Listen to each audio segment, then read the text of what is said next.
On today's show, we will learn about what it means to fall dangerously in love and take a dive into mathematics and science at the STEM Expo. This is homecoming week, so students are cautioned about alcohol abuse and we check up on the equestrian team. Stay tuned because this is WDSU-TV's weekly report.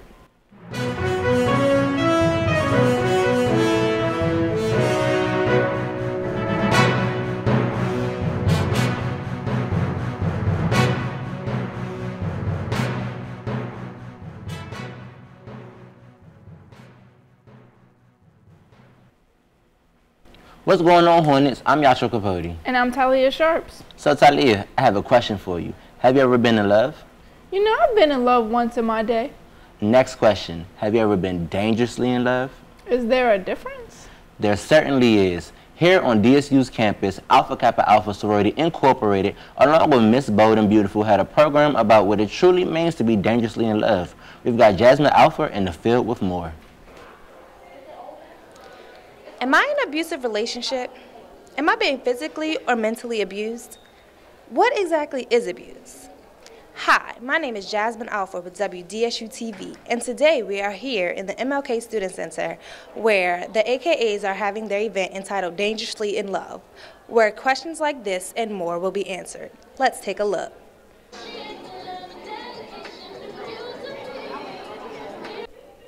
This event came about to bring awareness on campus. I myself have been in abusive relationships on both sides of the spectrum, I hate to say. But I just thought it was really, a topic that needed to be discussed on campus. Every day I hear stories of, females being abused and males being abused, not even knowing, that they could be in an abusive relationship too. And I thought that it's let's bring this up in a positive way. So that's why we did the scenarios and why we did the icebreaker, would you rather this or that? And it's no, you shouldn't have. It's important for people to talk about domestic violence and sexual assault and things of that nature because it's a real life thing. It's a real life thing. 1 in 4 college women by the time they end college will experience sexual assault, and 1 in 6 college men will experience this by the time they, by the time they leave college. We need to make sure that people are informed about these statistics, and we need to make sure that people are combating these statistics. Here at Delaware State University, we're a Believe First institution, and we're an institution that put great strides into assuring that sexual assault and other types of abuse are taken care of. So I just want to say, it's a great and it's an impactful event. What I liked about the event was I think that it was very informational, and I think it was very useful. I think that they need to spread more awareness on campus because not a lot of people know that they need to come and speak to somebody about it, and not everybody knows what abuse is. And like they said, desensitizing abuse is very common, and I think that a lot of people on campus do that, and they need to be more aware and more outspoken about what's going on in their life.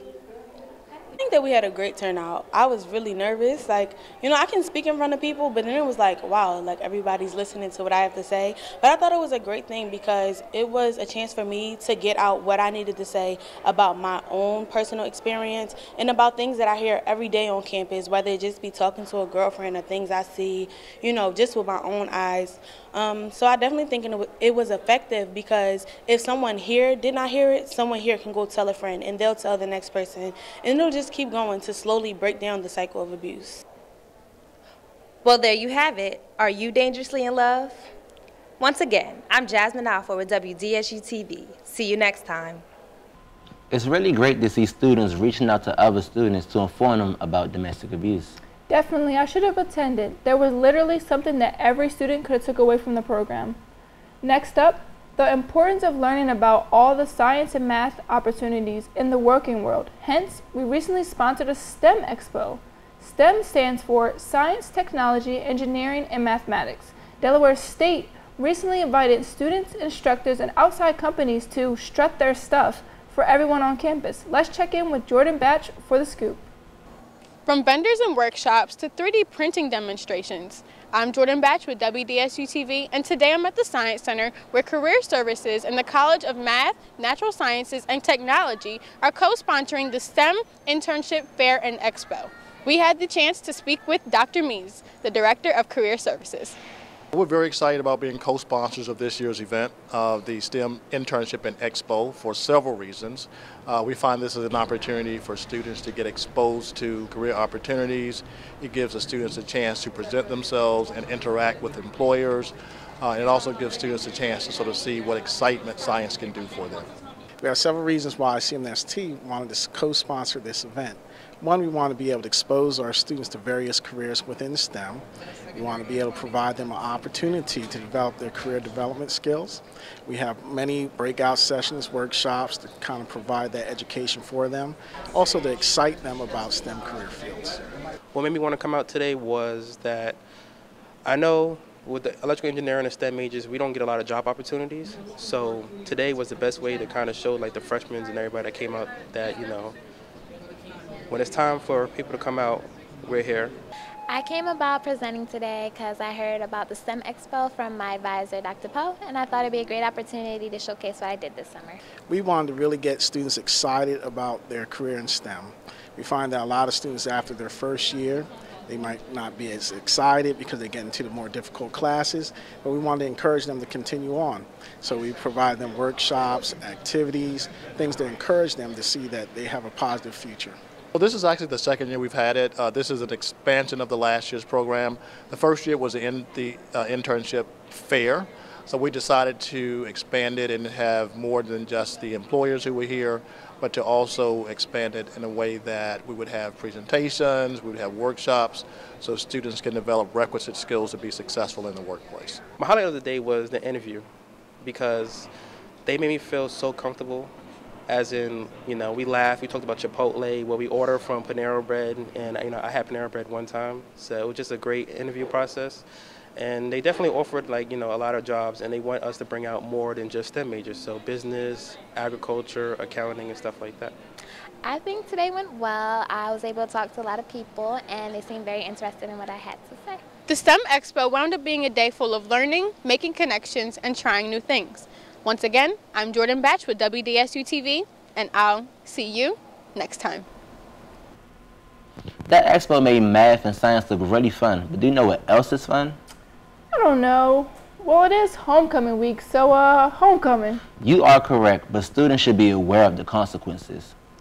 Recently, the gentlemen of Kappa Alpha Psi Fraternity Incorporated hosted a program on alcohol awareness and how to stay safe during the celebrations of homecoming. Let's take a look with Kai Guilford.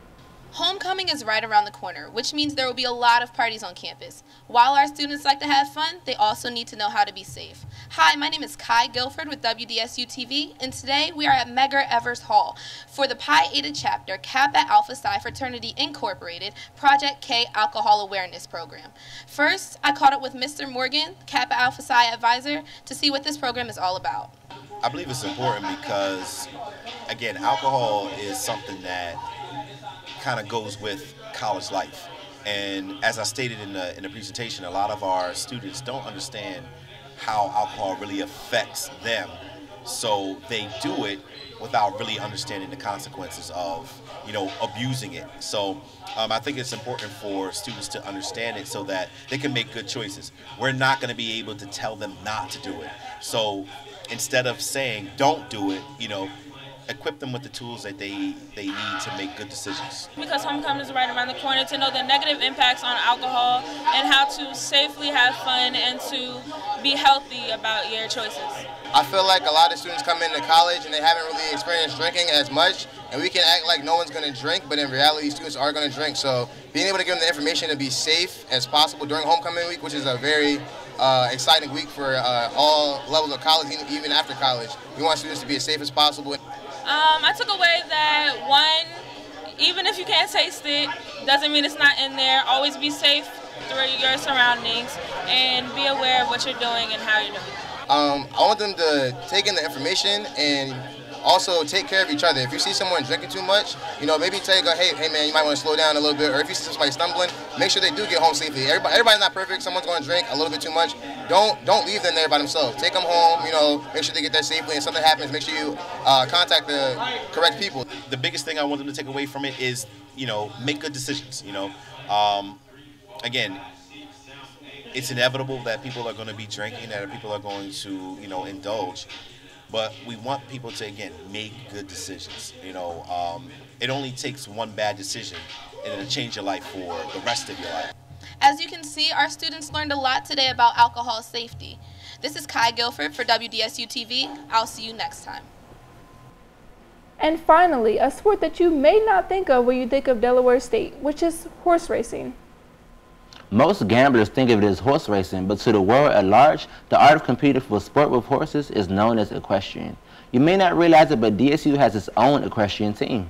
Here at Delaware State, we are one of few HBCUs with an all-female equestrian team. We got a chance to catch up with them. Let's go to Taylor Branson for more. I'm Taylor Branson with WDSU-TV, and we're here at Dovington Training Center for the equestrian team's first meet of the season.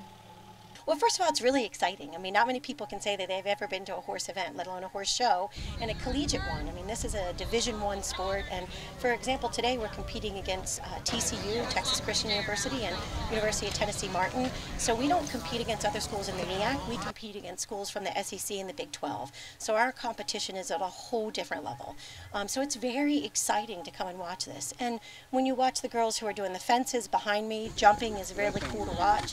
And then on the western side, the reining is when they spin and they slide. So it's a very fun sport to come and watch. And we have a great group of girls who take it very seriously and are really Hornets at heart.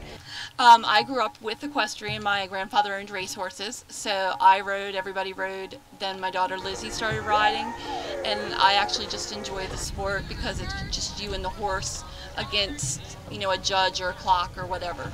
So I started riding horses when I was about 6, 7 years old, and I started because I tried playing soccer, basketball, like all the sports that you try when you're a little kid, t-ball, all that, and I was really, really bad at every single one of them. So my mom had family that had horses prior to when I was born, and she was like, why don't we go like try to take a riding lesson? I was like, yeah, sure, like why not? I liked horses. Every little girl likes horses. So I tried it, and I literally never stopped. My mom's a professional, so I kind of was born into it. I started riding literally before I could walk, and I just fell in love. That's the only thing I've ever done, so.